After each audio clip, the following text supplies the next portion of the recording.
Baswn i. I would. Gyda miliwn o bunnoedd, beth fasa ti'n neud? With £1,000,000, what would you do? Fasa ti'n rhoi arian I children in need?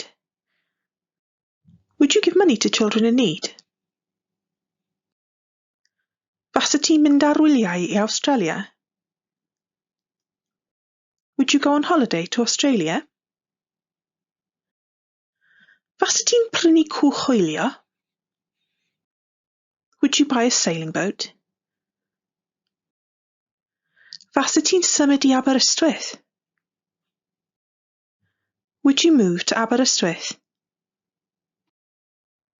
Baswn. Yes, I would. Na, faswn, byth. I wouldn't, ever. Baswn i'n prynu car newydd. I would buy a new car.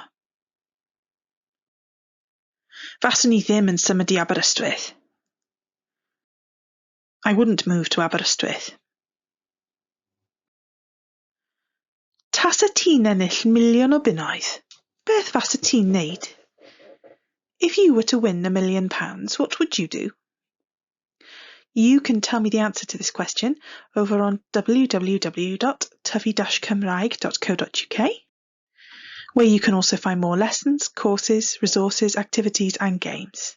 Diolch yn fawr, hwyl am y tro!